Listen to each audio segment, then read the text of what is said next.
Alright guys, it's time for another episode of Sunday Stock Battle, where we pit two stocks against each other and determine a winner. This is episode number 3, and this matchup has been highly requested, and that's Netflix versus Disney. Let's get started.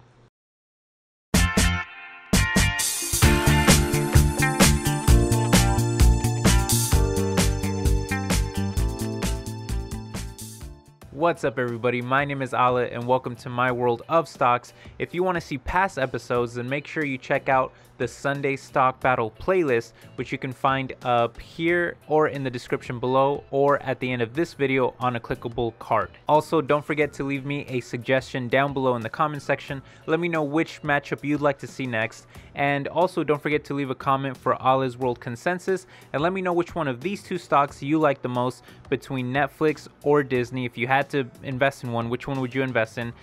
In the last episode, we looked at AMD versus Nvidia. That was a really fun one. And 11 subscribers voted, and Nvidia just barely snuck out the win by 1 vote, leaving it at 55% for Nvidia, and only 45% of the votes went to AMD. So it was a pretty even matchup in terms of how you guys felt about these two stocks. But back to today's matchup of Netflix versus Disney. The way we're going to do this, just like we always have, we're going to run through some categories. I'll be awarding points in each category. A lot of this is just really based on my opinion, so just keep that in mind. Just because one stock wins doesn't necessarily mean it's a better investment.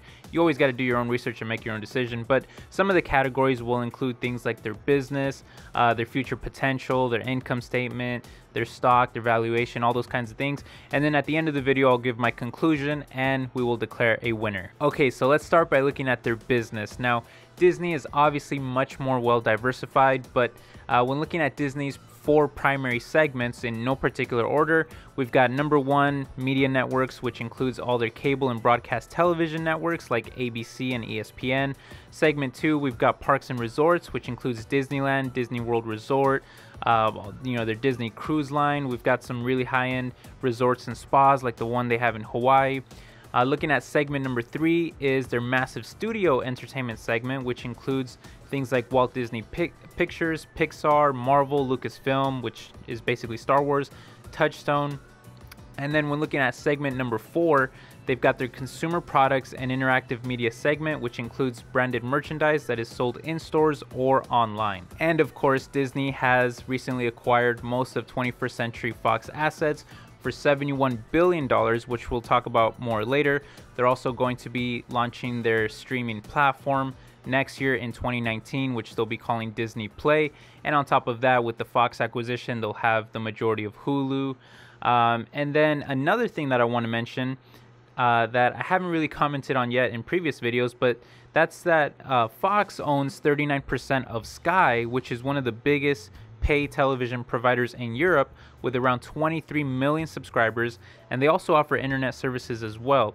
By the way, they also have the rights to showing the Premier League soccer games, which are very popular in Europe. Now, the reason why I can't really comment on the whole Sky deal right now is because we don't really know what's going to happen yet. Now, at the time of this recording, I think there's actually an auction going on right now during this weekend, and it's basically a bidding war between Fox and Comcast for the basically the majority of Sky. Now, Fox again owns 39% of Sky, and Fox is kind of a proxy for Disney because Disney is taking over that, or they're acquiring that. So the way I see it is that Disney is kind of in a win-win situation. If Fox outbids Comcast, then they'll get the majority of Sky, which will obviously go to Disney. Or if Fox loses the bid to Comcast, then that means that Comcast ended up paying a much higher price for that 39% of Sky, which would also kind of benefit Disney because they're obviously paying a lot of money for it. But besides that, I don't really want to comment on this too much. We'll just kind of have to wait and see what happens. I'll give an update video once I know the outcome of that whole situation. All right, now when looking at Netflix, in my opinion, this is much less diversified. They're basically just an online video streaming service or platform that offer movies and television episodes. Although I guess they do still offer DVD rentals by mail, but I literally don't know anybody who still uses their DVD by mail service. But regardless, Netflix is currently the top dog in online video streaming. and by an enormous margin really, with all the different content that they have and how much they're investing in it, and we'll talk about that a little bit later. And honestly, I think every single person I know either has a Netflix subscription or they are borrowing someone else's subscription, so they're really at the top right now. But if I had to give a point here, I'd have to go with Disney, because Disney is much more well diversified and they are a massive company that is in some enormous markets as well that Netflix is not even participating in. So I would have to give the point here to Disney. Okay, now the next category is going to be the online streaming service and its future potential. Now, a quick disclaimer, we still don't know a whole lot about what Disney is going to offer, and to be honest with you, I think even Disney doesn't really know exactly what they'll be doing yet. I think they're still making changes and still making decisions, but we do know some stuff, so we'll cover that. Also, Netflix is really at the top right now. They're already very well established, whereas Disney is still kind of has to start everything with Disney Play, although they do technically have Hulu. But Netflix is really at the top, and Netflix's price is also pretty affordable, so I really think that there's no reason why both platforms can't coexist when looking at Netflix and Disney Play.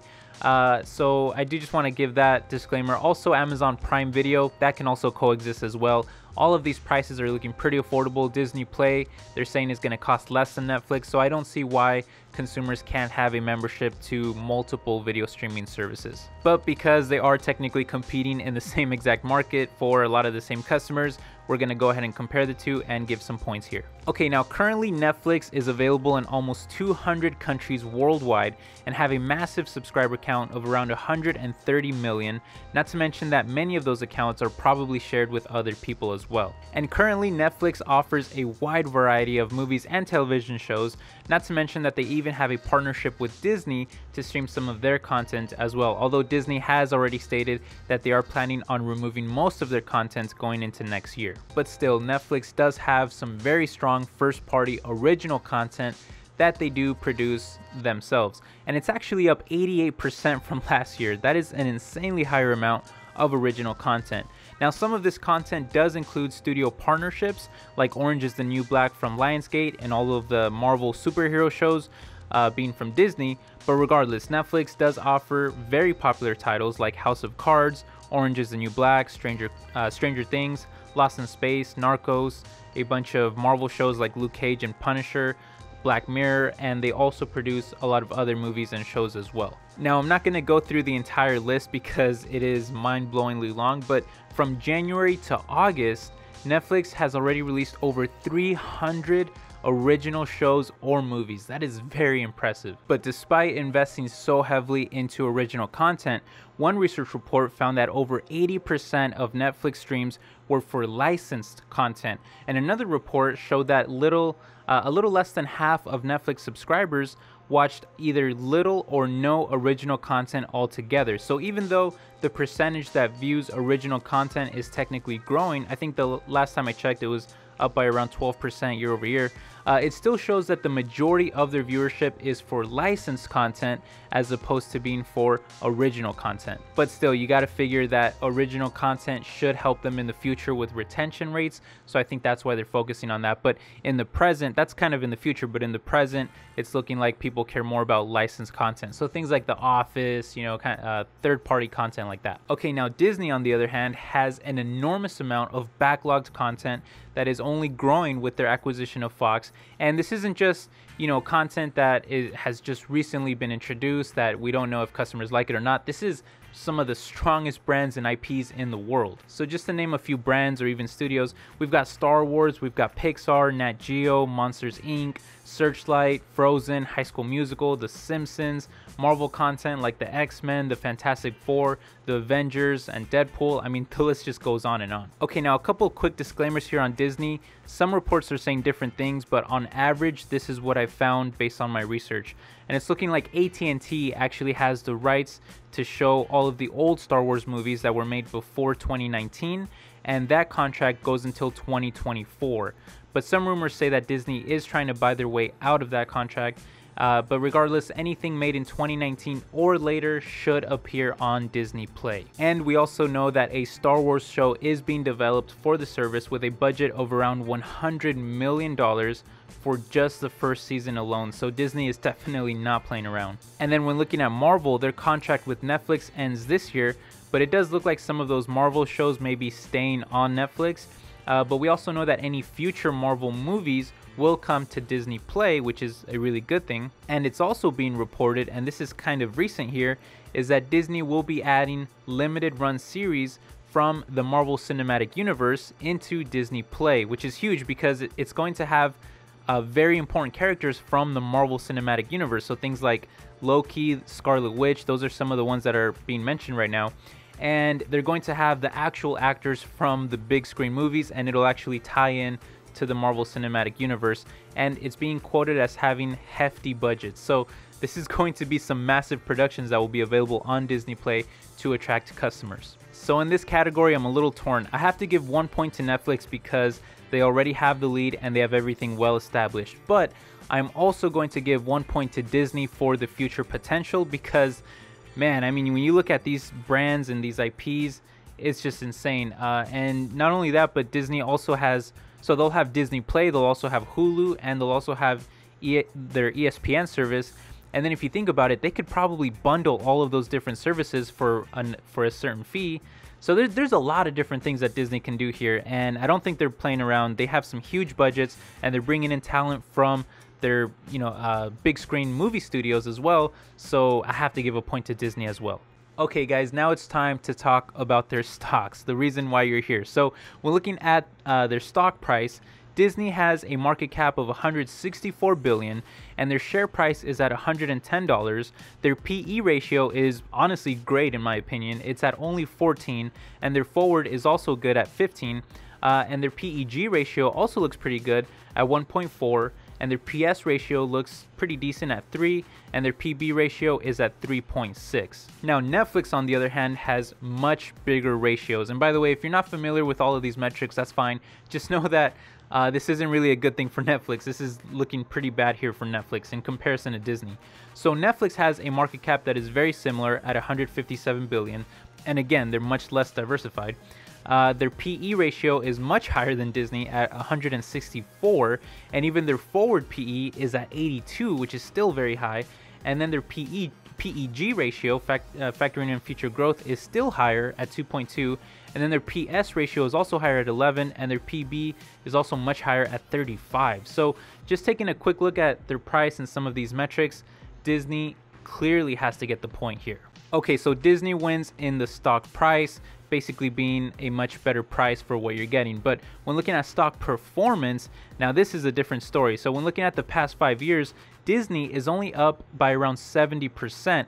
Netflix eclipses that at over 700%. And even year to date, Disney is only up around 3%, while Netflix again eclipses that at over 88%. So we'll give another point to Netflix here just because their stock has been performing so well. Okay, now looking at EPS surprise to see if they've been meeting some of these analyst expectations, I made this chart right here, but overall it's looking pretty even, winning 2 quarters each. So I'll basically just give 1 point to both Netflix and Disney. And then just taking a quick look at some of their financials here, Disney brings in massively higher profits. Their profit margin is over 20% versus Netflix at only 7%, and Disney brings in around 12 times more net income than Netflix, so we'll give another point to Disney. But Netflix is growing at a massively faster rate with almost 500% earnings growth in their last quarter year over year, while Disney was only at 23%, so we'll also have to give a point to Netflix here as well. Okay, now we usually cover the balance sheet, but we're actually going to skip it in this episode because the Fox acquisition deal is like $71 billion, plus we don't even know what's happening with the Sky bidding war that is literally going on right now between Fox and Comcast. So I just don't feel confident going through the numbers. I'll have to update you guys once I have more concrete data on that. Okay, and finally, I do just want to mention dividends. Disney does in fact pay a dividend. Their yield isn't extremely high, it's only at 1.5%, but this is a dividend that has been paid for decades, and has been increased every year for the past 9 years, and their payout ratio is less than 25%, so it's looking really sustainable as well. And of course, Netflix does not pay out any dividends, so we'll go ahead and give the point here to Disney also. Alright guys, so it's time for my conclusion. Let's tally up all the results here. So when looking at their business and diversity, we gave the point to Disney. For streaming service and its potential, we gave 1 point to each. For stock price, we gave a point to Disney. For stock performance, we went with Netflix. For EPS surprise, we gave it a tie. For financials and growth, we gave it also a tie. And then for dividends, we gave that point to Disney. So in total, Netflix has 4 points and loses the stock battle to Disney by 2 points, which had a total of 6 points for Disney. And so just to give my final thoughts, now you guys know that I am heavily invested in Disney. In fact, we'll be talking again about Disney in my upcoming 3 stocks I'm investing in video, where I give you guys an update on my 3 largest stocks. And a little spoiler, Disney is actually my #1 largest stock right now. So I am heavily bullish on Disney, and I'm not invested in Netflix. I just think that the price is so much better for Disney for what you're getting. A much more diversified company, a much bigger company that has so much potential, some of the biggest brands and IPs. And I'll admit, I'm biased because I love Star Wars, I love Marvel. I am absolutely picking up Disney Play once it's released. So I am kind of biased in that sense, but I always say, you know, when you're investing in the stock market, especially if you're a beginner, try to stick with companies that you understand, that have products that you yourself would want to purchase, because it'll make it much easier for you to understand the market and things like that. So but I also have Netflix. I have a Netflix subscription and I don't plan on canceling it. So I'm one of those people who I think will have multiple subscription services. And you know, and I do feel like a lot of people will be able to afford it, maybe some won't, but I just personally feel, it's just my opinion, I think that a lot of these services can coexist. I don't see Amazon going anywhere either, because so many people have an Amazon Prime membership, and Amazon Prime Video is just included in that membership, so you're kind of just given their video service for free. So I don't really see any of these things going away. And like I said, Disney has options. They've got a lot of options. I mean, they have so many brands, and they'll have Hulu, they'll have ESPN streaming service, they'll also have Disney Play. If they want to bundle up a few different services, who knows what happens with Sky, if they want to bundle up a few different services and give you those services for a pretty decent price, I mean, I think a lot of people may consider it. Also, Disney Play is looking like it'll be cheaper than Netflix, so I think a lot of people would just be convinced to get it. Yeah, so I don't know. I do have some other thoughts, but we'll save that for the 3 stocks I'm investing in video. Either way, I personally think that Disney is a better stock, but who cares what I think? Let me know what you guys think. Make sure you leave a comment down below. Don't forget to vote. Let me know if you like Netflix or Disney more. It really helps out a lot, because then I can share how you guys feel with everybody in the community and in the channel, in the YouTube channel. So please vote. It really means a lot to me. Also, if you like this video and if you like this series, make sure you hit the like button. That lets me know what type of videos you guys want to see. So if this is a series that you like, make sure you hit the like button, because that tells me, you know, there's actual demand for it, so it'll make me make these videos. Anyway, make sure you're subscribed also, and thank you so much for watching. I really appreciate it. I hope you all have a wonderful, beautiful day, and that you take care. Bye-bye.